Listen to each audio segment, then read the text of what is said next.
extra large pepperoni lovers. I gotta call you back. Hi, may I help you? Oh, don't tell me. Let me guess. I bet I know why you're here. There you go. iMarriage. How did you know that we were here about marriage? Guess I'm just psychic. Oh, I forgot about the outfit. Yeah. What do you think, sweetheart? Is this what you had in mind? Oh, I think it looks perfect. I love the size. And the box matches my dress. Oh. Let's get it right now. Okay. So you're both familiar with iMarriage? Oh, yeah, sure. We've been planning for our marriage for a very long time. This is gonna do just fine. And you're sure you know what you're getting into here? Of course I do. I do. Oh.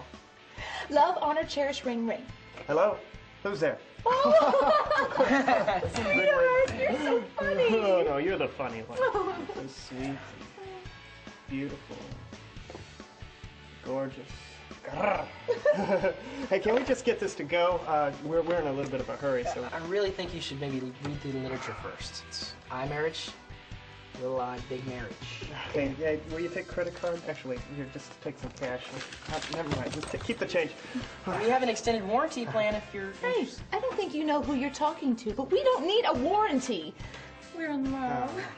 Yeah, but see, you need to understand, we have no return policy. May I help you? Right.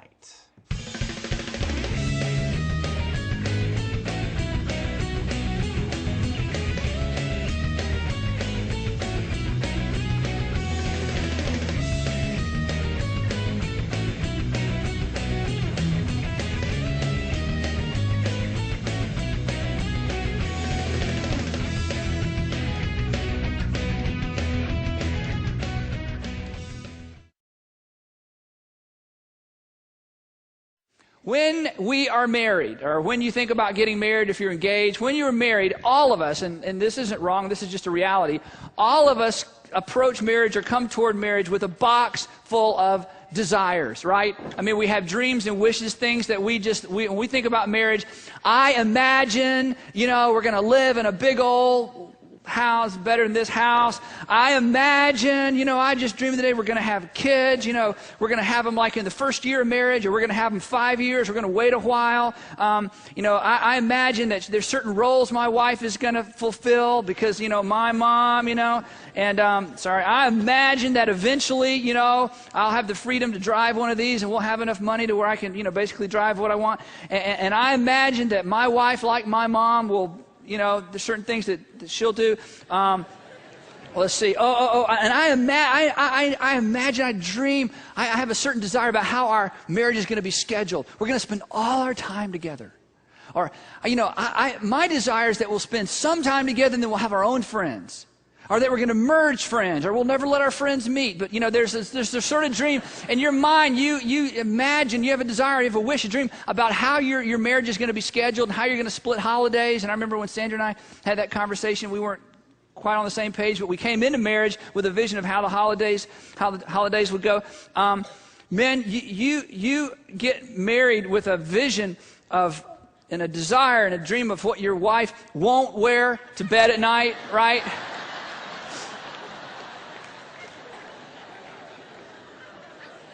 And ladies, you just know that he'll love you for who you are, and it won't really matter.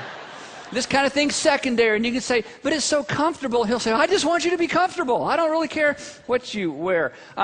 We have certain desires financially that, when we get married, we'll start here, but eventually. And so we all come to marriage with all these desires. Now, you can't help that. I mean, that's just, how else would you know? But the thing that all these desires have in common is I. This is what I envision. This is what I imagine. This is what I desire. This is what I wish for. This is how I picture it. It's all about I. And I can't be faulted for that because I've never been married before. Or, maybe you have been married before, but, it was all her fault or his fault or most of it anyway, and time's gone by. And so you're kind of back to, in my next marriage, here's what I desire. In my next marriage, here's what I wish for. In my next marriage, here's what I imagine. And right in the middle of all of that is I. Because what else can I do but wish for what I would wish for? I can't exactly, build a dream, an imagination about marriage around what somebody else desires. That doesn't make any sense. And so we come to marriage with big capital I. All of us do. All of us do. And we walk down the aisle with a box full of desires. We have flowers, all the rest, but I mean, right there with us is, let's get through the vows and let's say I do, because I have some wishes and I have some dreams and I have some desires. And in our marriage, in fact, before we got married, we even talked about, who's doing what, where we're going to live, and what are our goals. We talked about this stuff. We got this picture. And then we get married. And either at the altar or on the honeymoon or a week or a month or, that first year, we begin to do something subconsciously that impacts the dynamic of the relationship. And this is what we're going to talk about for 3 weeks. Without really knowing why and understanding what's happening, we eventually began to take all of these, in many cases, legitimate desires. I mean, my dad always did that, and my mom always does that, and isn't that what a woman does, and isn't that what I can expect from my husband? And we begin to place all of these things, how we want our marriage to look financially, how things are going to be romantically, who's going to do what in the home, how much money there's going to be, how the whole thing's going to be scheduled. We transition these into a different category. And desires, good desires, become what? Expectations. Expectations. And we don't know when it happens. And we're not sure how it happens. And it may be, you may have walked down the aisle one way with these and walked out the back of the church with these. It may have happened instantly in your mind because, after all, you're my wife. I mean, you were my fiance. We could just dream. But now you're my wife. I expect. You were my fiance. We just wished together and talked about the future. But now you're my husband. I mean, after all, you're my husband. I mean, that's what husbands do, don't they? And somewhere along the way, wonderful, blissful wishes, dreams, desires become expectations. And when this transfer happens, the dynamic in the marriage is instantly changed. And it's changed primarily because there's not just one big I in the marriage. There are two big I's in the marriage. And everybody walks down the aisle with dreams and wishes, and, that can't be helped. And once the big I's collide, there are just a few options. One option is you leave. You go, you know what? I'm not going to be able to measure up to your expectations. That's not what I expected. You don't seem to be managing my expectations. And so you decide, you know what? He just wasn't a good husband. She just wasn't a good wife. What does that mean? I had expectations about what a good husband, a good wife was supposed to be, and he wasn't one. She wasn't one. Or he expected so much of me and she expected so much of me, and I couldn't meet up to their expectations, so we're just going to, I'm leaving. I'm out of here. And the problem is, of course, you know what you do? You just pick up your box of desires. So I'm going to go find me somebody else to dump these on. And it's the same thing. Guess why some of your second marriages feel a lot like your first marriage? Because guess what's there again? There you go. Wherever you are, there you go. We've talked about that. The other thing that we do sometimes is the stronger partner wins. You conquer. You go, ho, ho, ho. You will do what I expect you to do. And there's always a dominant partner generally in a marriage, and the weaker one cowers, and the dominant one finally explains and explains and explains to the point where your partner can finally understand what it means to be a good husband. And she finally understands what it means to be a good wife. And she begins, or he begins, to live up to, or try to live up to your expectations. And as they begin to try to, reach that bar and jump higher and duck lower and spin faster, all of a sudden you start to feel like, hey, this is working out. This is a pretty good marriage. But what you don't understand is this, and this is huge insight. This may be the reason you're here today, just for this one little thought. You see, it's very easy for me to be me. None of you even wrote that down. It's very easy for me to be me. It is very easy for you to be you. Never once have you woken up in the morning, looked in the mirror and said, okay, remember, come on, be me, be me, be me. But it is very difficult for me to be Sandra.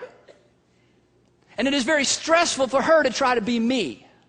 And so when you win in those first few years of marriage and you finally explain for the 1,000th time, this is how a husband is supposed to be, this is how it's supposed to be scheduled, this is how we handle money, this is how we handle conflict, do you not? And finally, it's like, finally somebody decides, okay, I'll do it your way. You think things are great because being that way is effortless for you. Because you're you. It takes no effort to be you. But when your spouse decides they're going to try to be you, it is extraordinarily stressful, but you don't know it because it comes natural to you to be you. But it's not natural for them to be you. So consequently, you think things are great, and for a while things are great. Now the flip side is you respond to all this by being the subdued, the conquered. You decide, I'm just going to conform. Okay. If that's what it takes to make you happy, if that's what it takes, to make you feel like we're having a good marriage, if that's the way your mother did it, if that's the way your daddy always did it, if this is what it's going to take for you to feel like we have the right kind of marriage, then big white flag, I surrender. And so you decide to conform. And maybe out of love, maybe out of duty, maybe out of you don't know why, just to keep her quiet or keep him quiet. Okay, don't keep threatening. I'll do what it takes. So you can conform. But see, conforming to become like somebody else expects you to be is extraordinarily stressful because you weren't made to be them. But you try. And here's my observation. Don't have anything to back it up, so just my observation. Late 30s, early 40s, that begins to break down. Emotionally, physically. People who have been in a marriage where they have just tried to, pull up to that bar and measure up, and the other partner thinks things are great, but you've been working to be somebody you're not. Eventually, emotionally, physically, that begins to unravel. And do you know what the problem is? Whether you're conforming or the one that's being conformed? I. Because I is right there in the middle. You have an I marriage. The other option, and this is maybe the one that most people opt for, I don't know, it's just a compromise. Compromise says, okay, you do your part, I'll do my part. We'll split the bills, we'll split the time, Christmas there, Christmas here, Christmas there, Christmas there, here, you want it this way with the kids, I want it this way, we're just going to compromise with the money. You have your time, I have my time, you have your friends, I have my friends, you have your space, I have my space. We got it all worked out. And everything kind of goes good for a while. The problem with the compromise marriage is still an I marriage. Because I will do what you've asked me to do if you'll do what I've asked you to do. That I will do my part if you will do your part. Because I got to make sure I get enough of my part, I part, for me to be happy. And it just takes the two big capital I's and plant some growth right in the middle of the marriage. And it's still a big iMarriage. And here's another insight. This may help explain a dynamic in your home. You see, the compromise marriage is still really a commitment to I. And here's how you know if you're in a compromise marriage. You say things like this, or you hear your partner say things like this, or maybe if you've been to counseling, I'm really concerned about my marriage. Honey, I'm concerned about the marriage. I'm really trying to save my marriage. That the focus of your attention and the focus of your passion, the focus of your concern, the focus of, your prayer request is not a person, it's the marriage. And people in a compromised marriage are very, very, very committed to the marriage. And that's not a biblical view of marriage. The great news is never in the Bible are we commanded to be committed to marriage. We're commanded to be committed to a person. And I got to tell you, Sandra and I talked about this. I don't even want her to be committed to our marriage. I want it to be better than that. I want her to feel like she could be committed to me. Big I, And she told me, she said, yeah, I wouldn't be content if I thought you're just committed to the marriage, because guess what? Each of us can go out and get another the marriage. She wants me to be committed to her. Marriage is just a description. It's not the goal. It's not the end. And so oftentimes in our culture, it's like, let's just keep the marriage together. That means I want to make sure my, marriage, survive. And I will do whatever I can do to make sure the marriage stays together. But you know what? That's not really a biblical view of marriage. And you know what happens in a compromised marriage? A marriage that says, I will if you will, and if you will, I will. See, that's not a covenant. That's a contract. And in a contract marriage, I tell you what is almost the first thing to go is romance and intimacy. Because when you were dating and you could not stay away from each other, it was not about a contract, was it?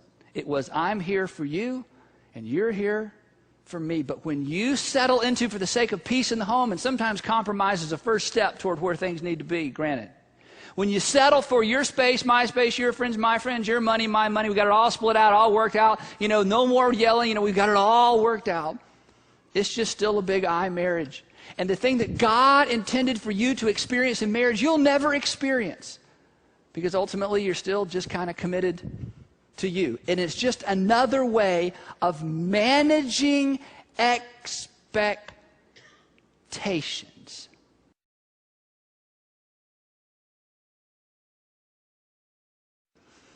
When your desires are translated into expectations, you move your relationship, as I just said, from a covenant, unconditional relationship to a relationship that is a debtor relationship.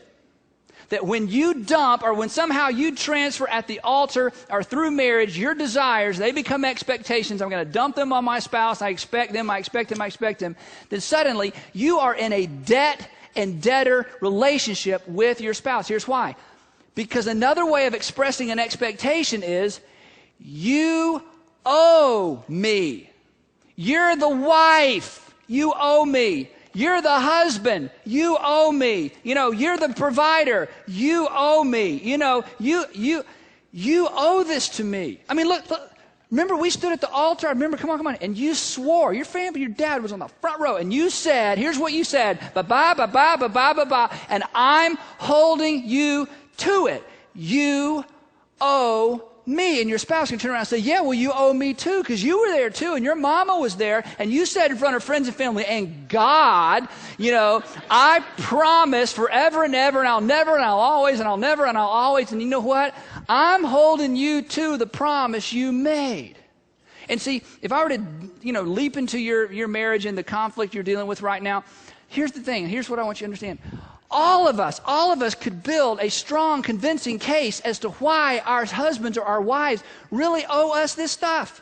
They promised, they promised again. One time she wrote me or he wrote me a letter and said forever and ever, and I'm promising someday and one day. And back when we were dating, we used to dream and we were, and so we've already talked about this. So am I not justified in expecting a few things from my husband? Am I not justified in expecting a few things from my wife? After all, it's my husband, it's my wife. And here's what I want you to understand.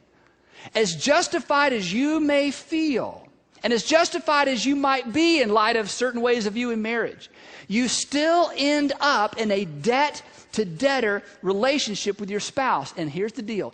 Anytime a relationship devolves into debt-debtor relationship, the intimacy and the trust and the romance are gone.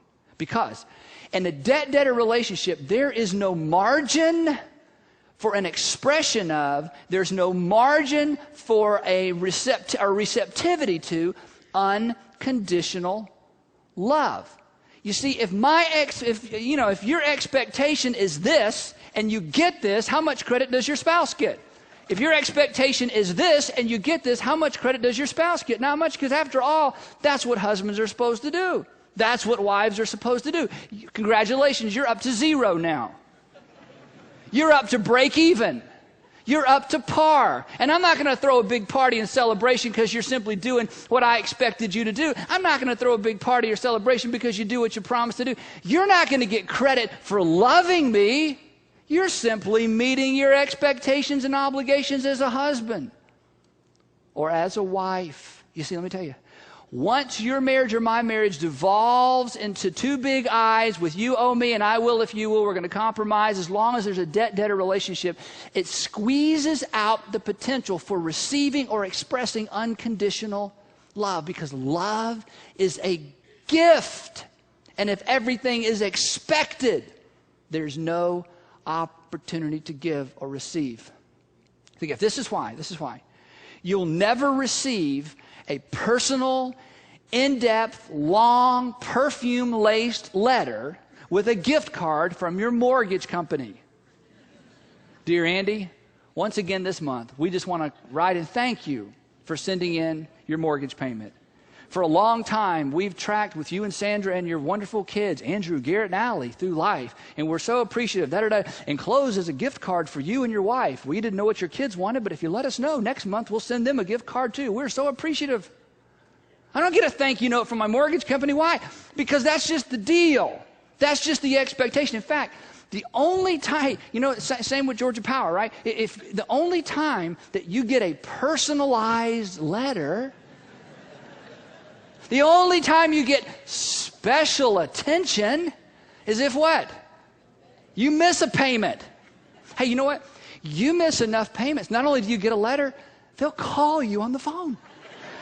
You call them and you'll be in, phone, confusion for hours trying to get somebody. But you don't do what they expect you to do. You'll get a person, not a machine. A person will call you on the phone. You will get individualized attention if you don't meet their expectations. And you know something? That's something some of you feel in your marriages.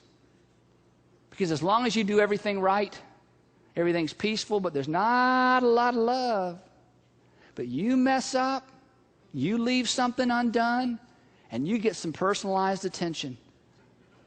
And it's negative, right? See, I like to come home to nice, neat, orderly world. That's just my strangeness. I just like, I drive up my driveway and I'm looking at my yard for things that are wrong. Well, 99% is perfect. The kids left that's just my dysfunction. So I'm just wired that way. Sandra knows I like to come home to nice, neat, perfect, everything, wonderful home. So before I get home, she's got the kids putting stuff away. Just create this wonderful environment for Andy. Now I have two options. You see, if I desire a nice, neat, wonderful home to come into, I can desire that or I can expect it.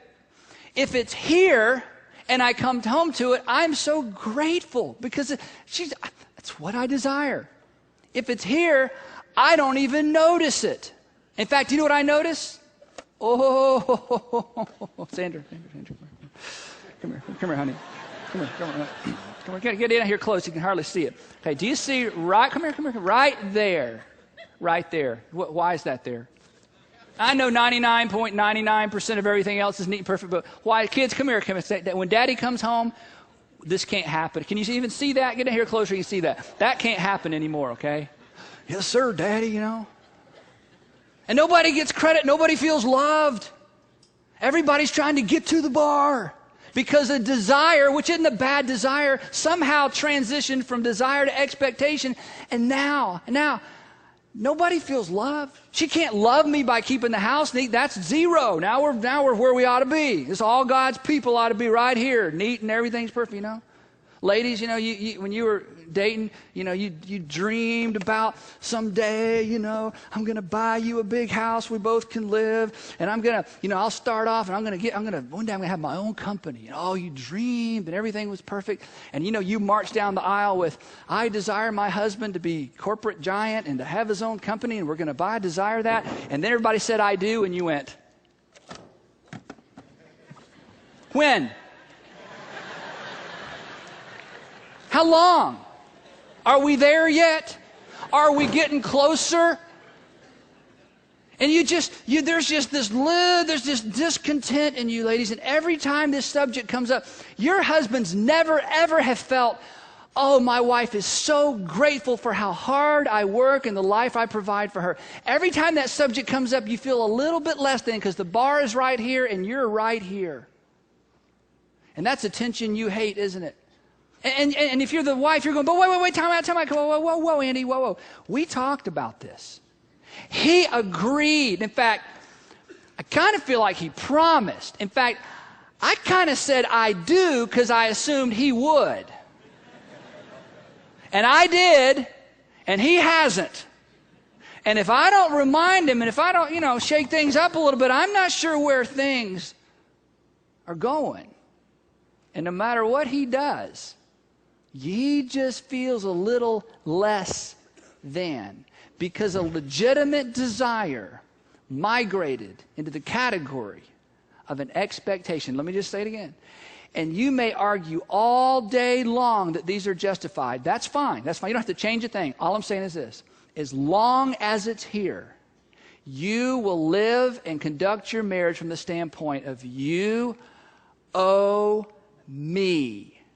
And when two big I's get locked in a battle of you owe I and I owe your I and you owe my I more than I and I'm not going to pay your I till you pay mine. As long as there's that you owe me and I'm doing my part, here you doing your part, as long as it's there, romance, intimacy, community, connection is gone because you don't have that kind of relationship with people you're in a debtor relationship with. And the opportunity to express or receive or even identify unconditional love is down the drain. It's gone because of what's in that box.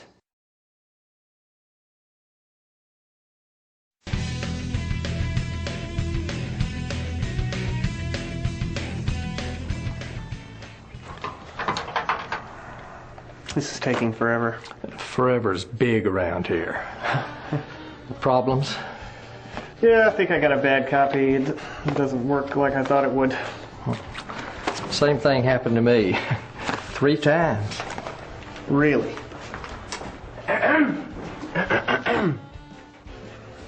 Hi, I just bought this, and we're having some major system problems. Really? Well, like what? Well, for instance, I come home after a long day of work, and there's no dinner. Yeah, and I know that's not right. And the whole house is a mess, and the laundry... Sir, you bought iMarriage, and I think maybe you were expecting iMade. iMade? iMade, yes. It's not available here. But do you really want to be living with a maid? Huh? No. I mean, no. No, look, but is there anything that I could do about the complaining? You see, 'cause what I'm used to, what I was expecting was some positive reinforcement. Again, sir, you bought iMarriage, and maybe you were expecting iMom. That's only available for people 21 and under. Honestly, you might be a little old to be living with your mother, don't you think? Yeah, I guess so. Yeah. Tell you what I can do. Maybe you just need a little help with your iMarriage. I can put you in touch with tech support. They can help meet your needs. You know, that reminds me. Is there anything that can be done about the, I'm sorry. I just thought that it would be a little more exciting. I think you were expecting iMistress, and that's only available online. You want to stay away from that one. Okay, well, there's obviously something wrong with this, so if I could just get my money back, and then I'll try again later. No, no returns, no refunds. It's in the fine print. This guy, he returned his 3 different times. No. See, that guy, he bought 2 new versions. Trust me, he's still paying for all 3. Oh. What's that tech support number again? Yeah.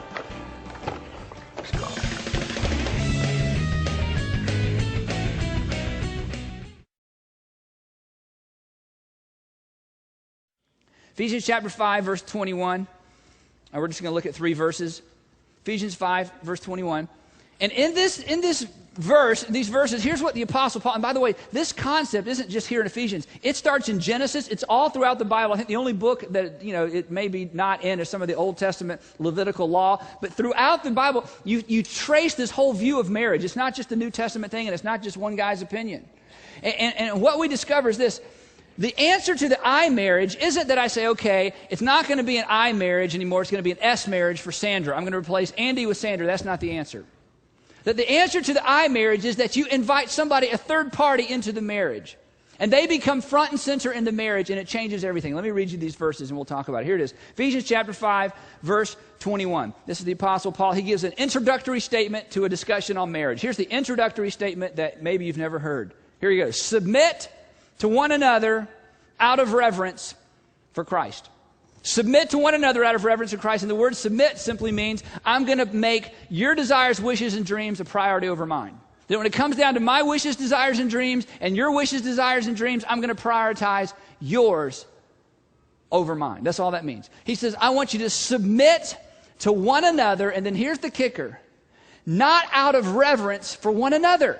So you would expect him to say, Andy, submit to Sandra out of reverence for Sandra, and Sandra, you submit to Andy out of reverence for Andy. And that's, if you're not a Christian and you're trying to figure out marriage, basically that's what you're left to do, right? I'm just going to try to put you first, you're going to put me first. And, you try to figure that whole thing out. And that works, But the Apostle Paul says, no. That's not what Christian marriage is.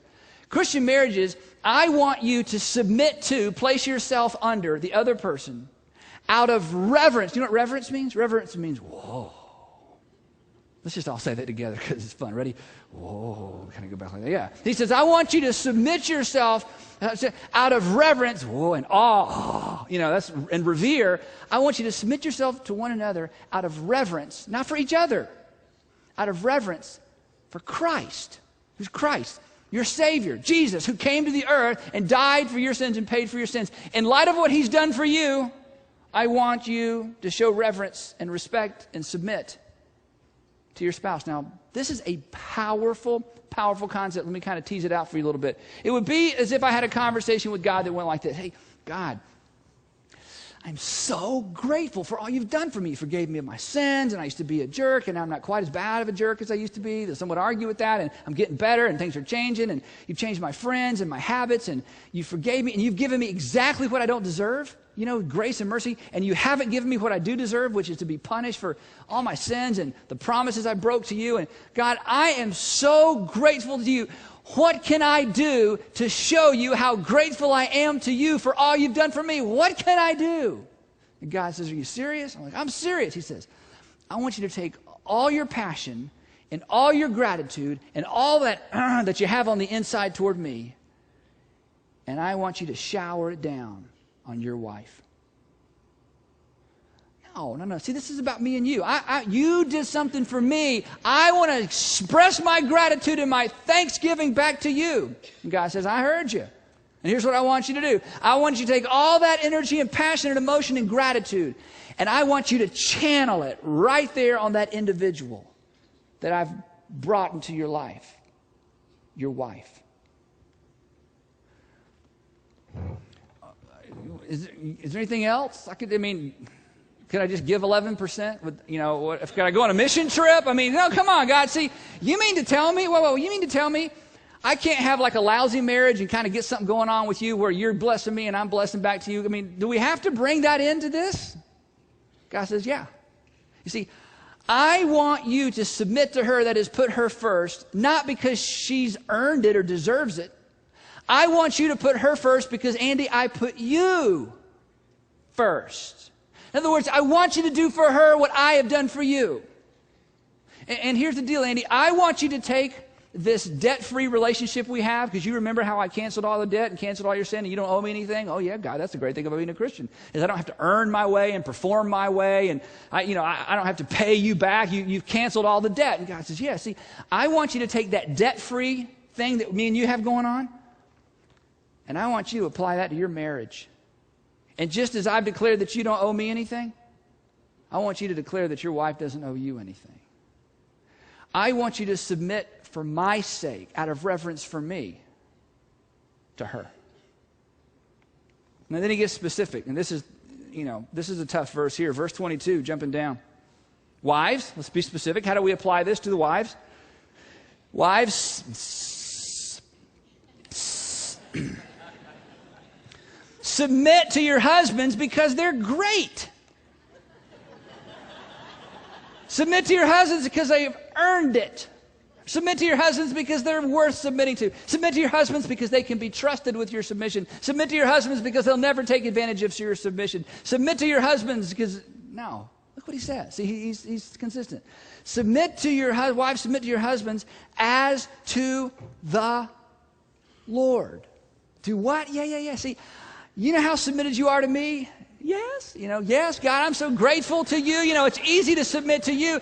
You've forgiven me. It's easy to submit to you, God, because I'm just so grateful. He says, now, I want you to take all that energy about submission, and I want you to channel it to your husband.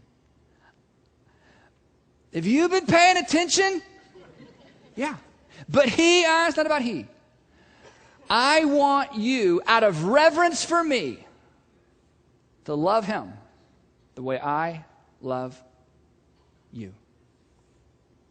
Then he goes on. Husbands, verse 25, jump down a few verses. Husbands, love your wives just as they deserve to be. No, here we go again. Husbands, love your wives just as Christ loved the church. That's you. In other words, here's what he's saying. Guys, love your wives like Christ loved you. Guys, love your wife like Christ loved the church. And look at this in case we missed it. And gave himself up for her. Guys, this isn't about how lovable she is. It's not what she's earned or deserved. Guys, I want you, out of reverence for Christ, God says, to take all your passion and love for me and gratitude toward me, and I want you to channel it towards your wife. And here's specifically how I want you to do it. I want you to be willing to lay down your life for her because I laid down my life for you. You know what that means, man? It means that we have to learn to communicate to our wives. That we would be willing to lay down our stuff and our gadgets and our plans and our business and our schedule and all our stuff on her behalf when it becomes necessary. And we have to learn to make them feel that much of a priority. Why? Because they deserved it? I don't know whether she does or not. It's not the issue. No, because there was a time 2,000 years ago when God decided he would lay down his priorities and his schedule and what was most precious to him on your behalf. And we just go, whoa, you died for my sin. How can I say thanks? He says, go lay down your life for your wife. It's the best demonstration of gratitude you could show to me. I want you, Andy, I want you men, I want you ladies to take this debt-free relationship you have with me, and I want you to apply it to your marriage. Wow. Imagine what that would look like. And we say, but God, that's asking a lot. And God says, yeah, as long as it's two big eyes in the room looking at each other, it's asking a lot. But you know what? As a Christian, you don't conduct your marriage in the shadow of two big eyes. As a Christian, you conduct your marriage in the shadow of a cross. And I died for you. And if you want to say thank you to me, it's not just about, ooey gooey feelings and a couple of tears on Sunday morning during a worship song. I mean, that's great, but that's easy. That just is spontaneous. You want to say thank you to me? You want to pour out your gratitude? Then I want you to go home. And I want you to channel all that gratitude right into the life and the heart and the soul of that man or that woman, whether you think they deserve it or not. Because that's what I did for you. Now, I know the pushback on this. I'm not naive. I've heard all the stories, and I know you have a story you could tell me that's sad and think would kind of trump this, and you get a pass. You get this over here in the pass section because it was so bad that this doesn't apply to you. And I'm not trying to be insensitive. I've heard the stories. I mean, I've cried with people. I'm a pastor. I mean, people don't call me up to tell me things are going great in our marriage. They just want to say, it's going great, just checking in. Can I come in with me and my wife and tell you how good things are? They don't get those calls, and I'm not asking for them. I'm just saying, we're like the hospital. People call when there's a need. I know I'm not naive. And I know what the pushback is. The pushback is this. You're saying, Andy, that's great, and I'm fine. I'm sure you and Sandra are happy for you, but. You see, you don't know my husband. See, if I don't keep him on kind of a tight leash, I mean, you should have seen what he was like before I got hold of him and helped him. I helped him. Come here, honey, haven't I helped you? And you don't know my wife, she can't handle $5. I'm telling you, if it just could be bad, Andy, listen, what you're saying, Andy, is you're saying, okay, you don't owe me. Oh, see, I can't even do that for very long. I mean, you're saying like, okay, just whatever. I'm just going to love you, and you just kind of do whatever you want to do. But Andy, come on. I got to be honest with you. I'm afraid that if I drop the rope and empty the box, I'm afraid that you fill in the blank. I'm concerned that he might. I'm concerned that she will. I'm concerned he'll revert back to. I'm concerned she will. In other words, Andy, it sounds great, but I'm just telling you, now let me this is huge. Do you know what you call it when you try to control somebody's behavior by putting them on a short or long leash and shortening and lengthening the leash based on their behavior? You know what you call that? Parenting. This is parenting. See, you didn't say I do so you could get a third one of those. And neither did your spouse. See, as long as I, through my expectations, am going to manage somebody's behavior, that's the parenting model. That's not the marriage model. And see, if you get into this dynamic with your husband or wife, you will never, not ever experience unconditional love because you can't express it or recognize it in this kind of relationship. Because when they do something good, it's because I've kind of let them, It's because I set the bar high and they jumped up and got it and I throw them a treat. And they're not feeling love. They're just kind of meeting expectations in the same back in my direction. And so you say, you know what? You were so good last month with that amount of money. Look at there, honey. There you go. I'll give you a little bit more. Now, as long as you're, if you came home at 6:30, and so if you want 6:45 next week, but if you start coming back late, we'll have a little conversation. This will work. But this isn't what you signed up for. This isn't what God intended. And do you know what determines how easy it is for you to let go of this and empty this? Your past experience in marriage, but maybe more significant, the kind of home you grew up in.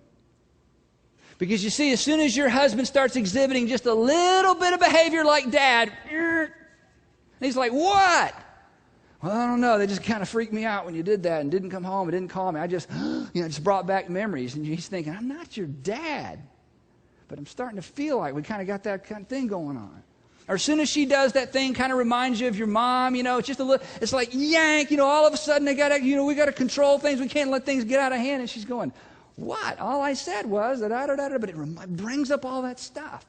And you feel like, I gotta stay in control. All I'm saying is this: you can stay in control. You can wrap this thing around your wrist and put a chain and a lock on it, and you can get it all worked out, wire yourself and duct tape, and it's all, we got everything. Nothing's gonna budge. We got it all mapped out and worked out. All I'm saying is this: that's not a marriage. That's not what God had in mind. Here's what happens. You cannot give or receive unconditional love in a relationship like that. It can't even get in. It can't squeeze in. There's no margin for it because we're just managing expectations. And every time you do something right, well, of course, you're the husband. Every time she does something right, well, of course, she's the wife. And as soon as somebody starts to get out of line, we have to give a little tug and remind, have a conversation. And you know what? If that's what you want, fine. But you will never experience what God designs you to experience until you drop that, until you empty this, until you decide, you know what, it's not about two big eyes anymore. You don't owe me anything. And what you choose to do with that freedom, don't miss this, is up to you and it's between you and God. And if you run off and do something stupid, then you run off and do something stupid. But I'm not your mom, I'm not your dad. I'm just the person God has put in your life to reflect His unconditional love for you, and what you do with that, you're an adult. It's up to you. And I'll stand before God and say, God, I was so grateful to you. I just loved her.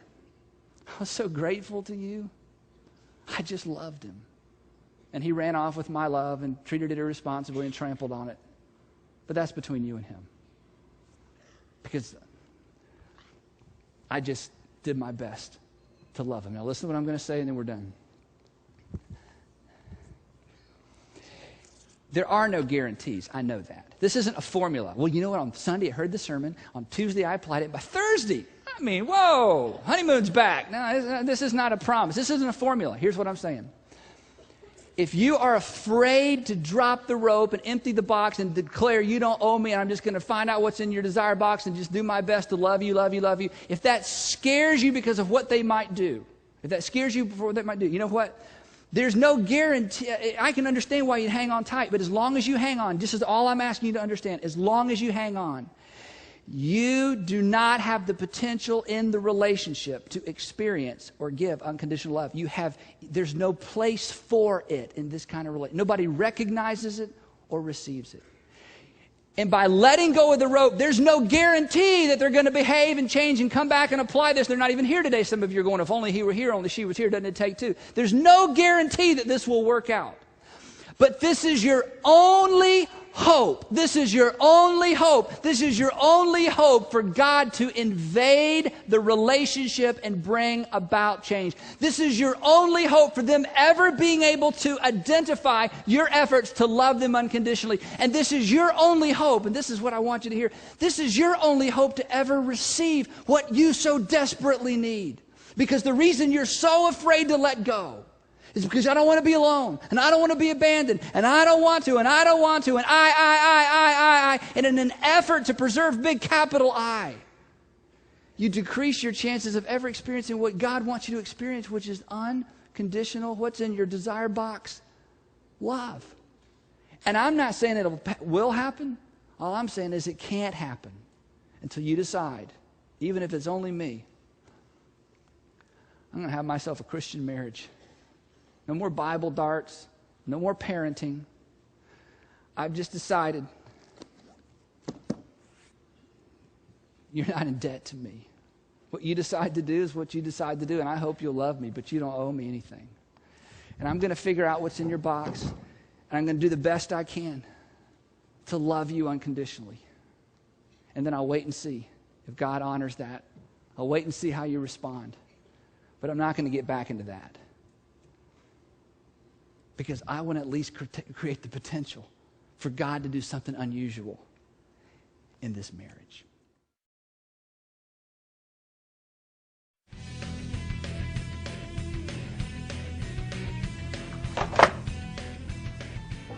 Hello, excuse me.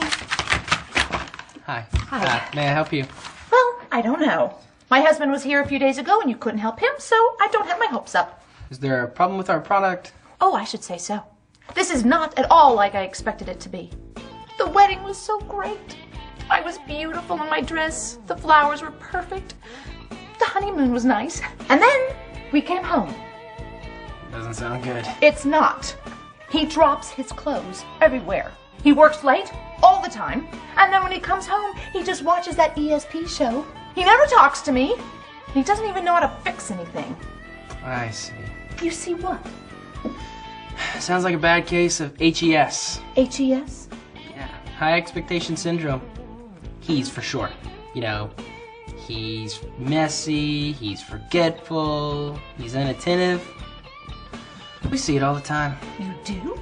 Oh yeah. As a matter of fact, your husband was exhibiting all the signs of SHES.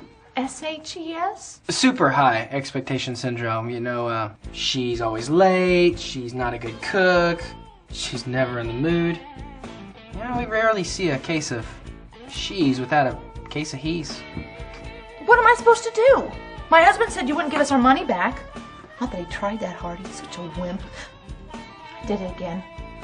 Well, how do I make it stop? Calm down, calm down. Take your iMarriage operating system. Work the entire application with your husband. Okay, I'll try. Although he's not very good at following instruction.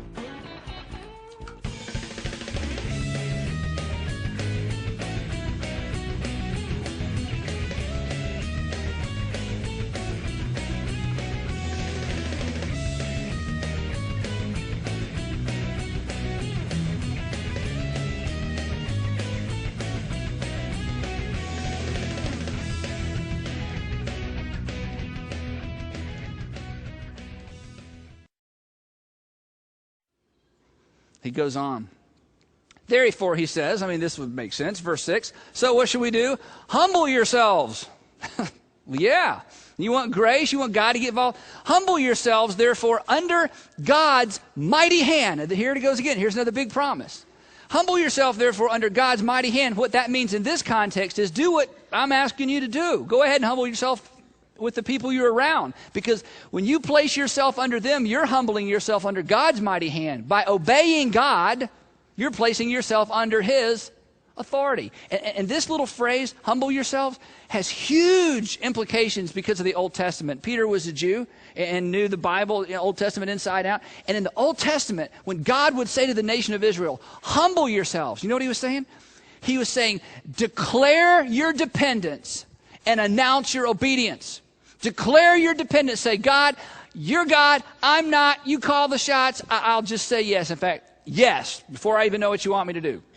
That's what it means to humble yourself under the hand of God. God, you're God. I'm not. Whatever you say, I'll do. Because I'm not big I anymore. Big I, you oppose. Little I want you involved. I want to be little I. So I'm going to humble myself under you. I'm declaring I need you. I'm dependent on you. I can't fix my marriage. I can't make my marriage work. I can't get my husband to want to get involved with my desire and wish box. I can't get my wife. I can't. I'm humbling myself. If you don't show up, God, it's not going to happen. Humble yourself, he says, under God's mighty hand. And look at the promise. That He may lift you up. And this is the part we hate. In due time. See, due time for me is different than due time for God. Because I'm thinking I heard the sermon on Sunday, I applied it on Monday, and by Thursday there ought to be some activity in the marriage. I mean, I emptied my box on Monday. I'm saying by Monday, 5 o'clock, that box was empty. We're back over here. I'm going, okay, God, due time. I mean, you have 3 days. I mean, why isn't she or why isn't he? Here's the promise.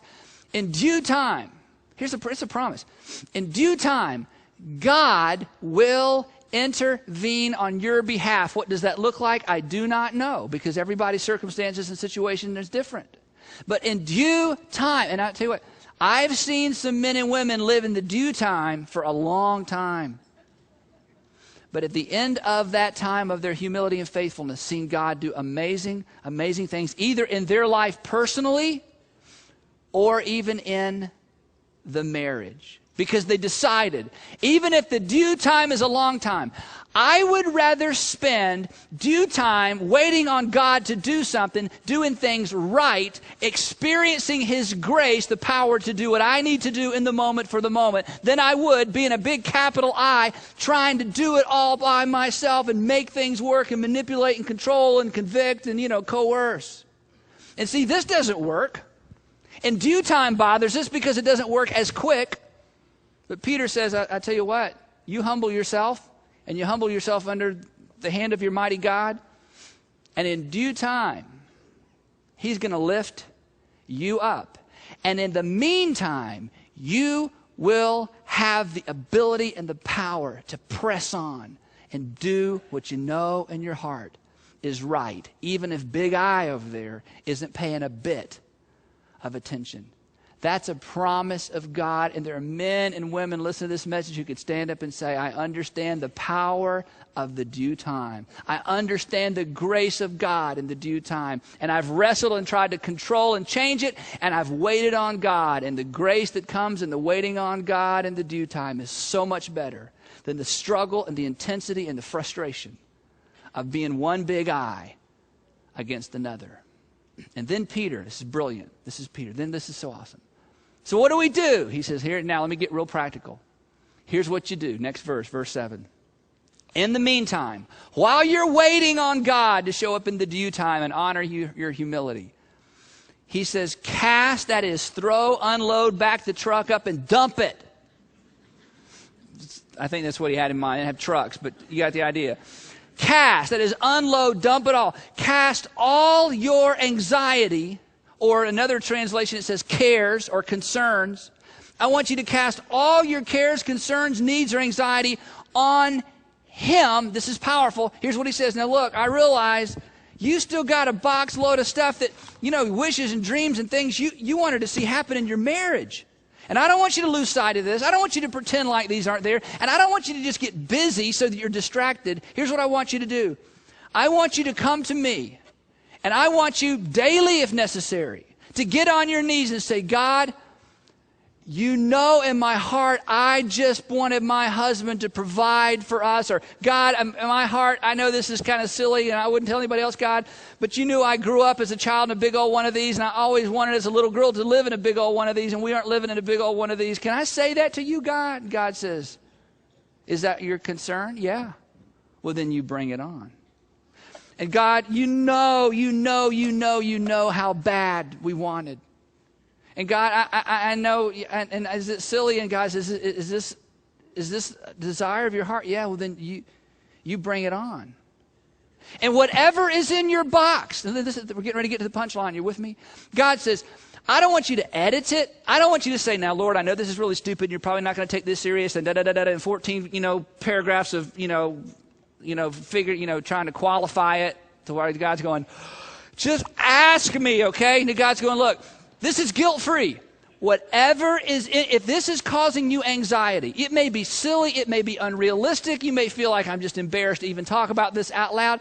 If there is an anxiety because you have a desire, and somehow it looks like he or she is never going to get interested, never going to delve into, never meet that need. Whatever it is, I don't care. I want you to cast, here's the word of the Bible, all. And in the Greek it means all, okay? I want you to cast all, every one of, whatever is in the box, I want you to dump it on me. And then here's the punchline. You ready for this? See, if you're not a Christian, here's reason to think about it right here. You ready? Listen to this. Because he cares. Can we put it up there? Verse 7. Because he cares for you. Now don't miss this. Literally, I love this in the original language. If you translate that phrase, it's because you are of concern to him. Here's how it works. Is this important to you? Yes, Lord, this is important to me. Well, then it's important to me. It is? Yep. Why would something like this be important to you, God? Because you're important to me. Oh. Is how that whole schedule thing's going, and she won't cooperate, and you got a time frame, and is that important to you? Yeah, I know it's kind of silly, God. Maybe I'm asking too. Whoa. Is this important to you? It is. It just frustrates me. It's important to me. God says, well, then it's important to me. Well, why would our schedule and how we do in the carpool and when he comes home and the dinner on the table, I mean, why would that be important to you, God? God says, because you're important to me. Because you are of great concern to me. So I'm giving you permission. Silly, crazy, unrealistic, it doesn't matter. If it's a point of anxiety and concern for you, I want you to cast ALL, all your anxiety on me. Because I care for you. And when you cast all your anxiety on me, do you know what you're doing? You're humbling yourself under me. And do you know what I'm going to give you? I'm going to give you the grace you need in the due time until he or she comes around. And if they never come around, I'm going to give you the power to endure and the ability to keep loving and to keep walking and to keep following. But if you cast all your anxiety on Big I over there, it's just going to be another battle. I want you to cast your anxiety and your cares on me, because here's what you can know for certain. I care intensely about you. And there's nothing off limits in here.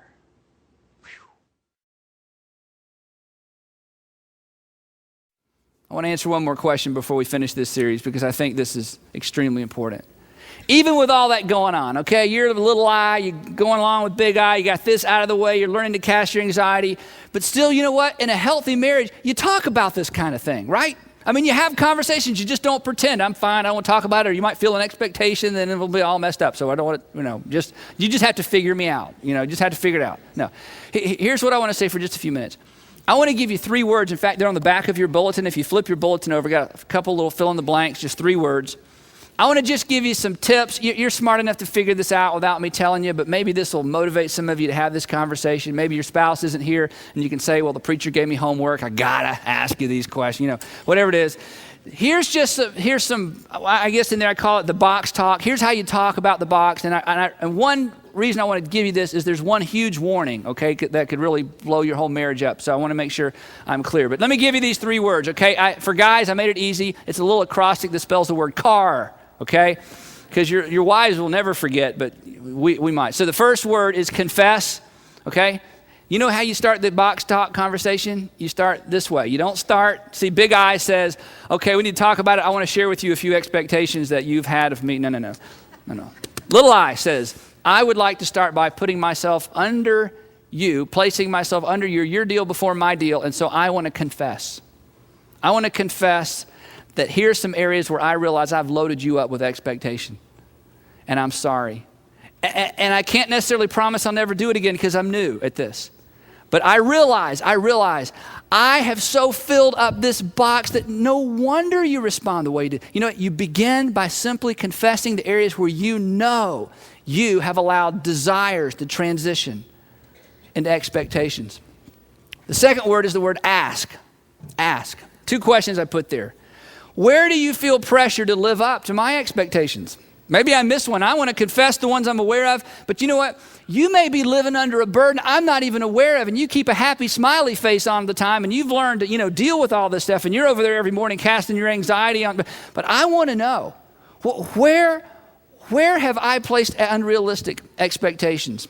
And then the second part under ask, and this is the big warning part. Here's a good question. What can I do to make our marriage richer? Let me tell you why this is an important question. What can I do to make our marriage richer? This is just a secret way of asking, what's in your box that you want to tell me about? Now this is so important. Do not ask your spouse, tell me everything that's in your box. Number one, women want us to figure it out without asking. So that's just a given, okay? But that's not the main reason, okay? Here's the main reason. You ready? This is so important.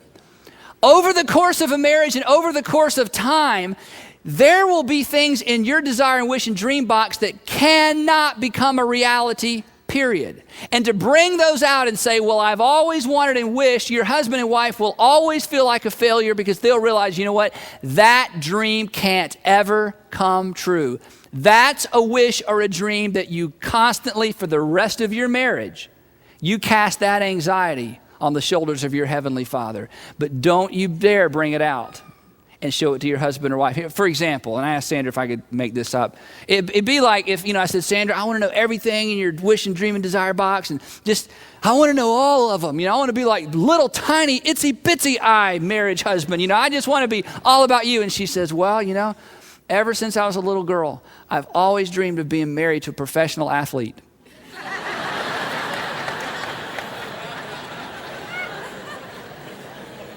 Well, that's helpful. What else you got in there? You see, if that's her wish and dream, and she assured me it wasn't, if that's her little girl wish and dream, you know what? She just needs to share that with her mom. Don't tell me that, because the rest of my life, I'm going to feel like I let her down. I can't carry that. You see, this is why.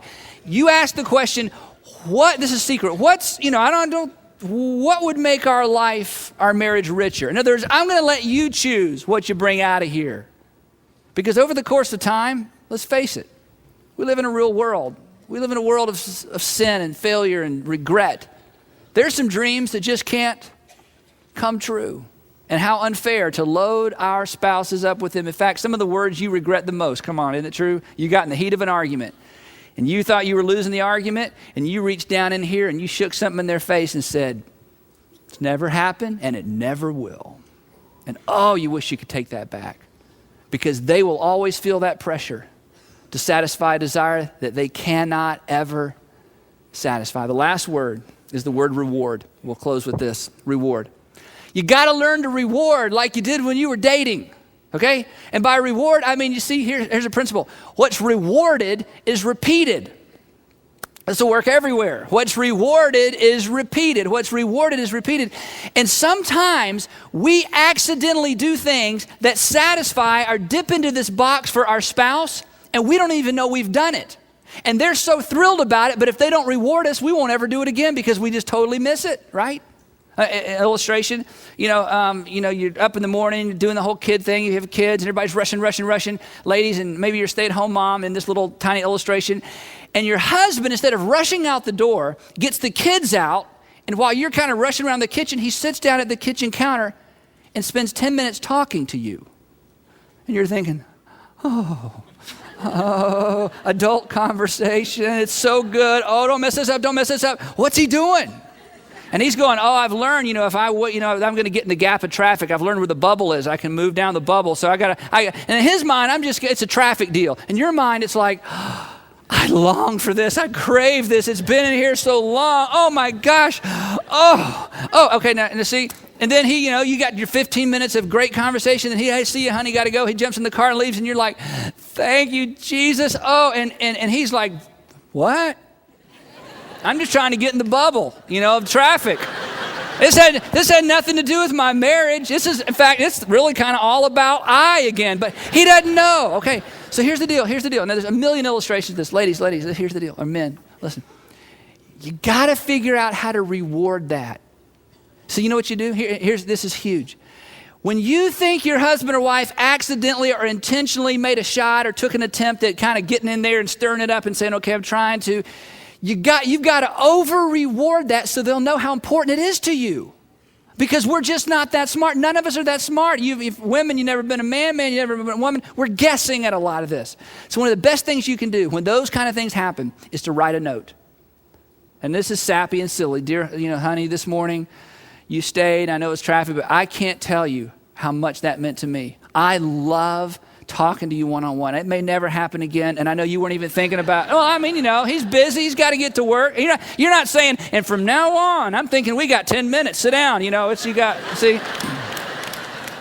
that happens? All of a sudden, what was here, you did it, I noticed yesterday you weren't rushing. Why are you rushing today? Why can't we? It's gone, right? Two big eyes, right? But see, here's what the note says. The note says, you know what? That was huge to me. That was huge, and I am so grateful. And you leave it somewhere. We've got to learn to reward and reinforce when our husbands and wives get it right. Because you know what? That's what communicates, and that's what allows us to learn and discover what's here without the fear of leaving this completely empty. Now, the Bible says that in the very beginning when God put the first man and woman together, he said, I'm going to take the one and put it with another one, and the two will become one flesh. And do you know what that really was? That was the first us in the whole world. The very first us was Adam and Eve, the first man and the first woman. He said, I'm going to take two individual people, two eyes, and I'm going to give them such a unique relationship. They're going to become an us. And you know what? That is God's desire for you and God's desire for me in marriage. Not two big eyes, but an us. And that doesn't happen until we learn how to transition from here back to here and operate out of this box, unconditionally loving each other. And my prayer for you and my prayer for everybody in our churches and all of our congregations is that as couples, we would function as an us. And maybe for some of you, it's the first time, and for others of you, as you're coming back to where you've been from the past, that you would become an us again. And that in doing so, we would honor our Heavenly Father and expose and illustrate to the world what He originally had in mind when He put the first woman and the first man together.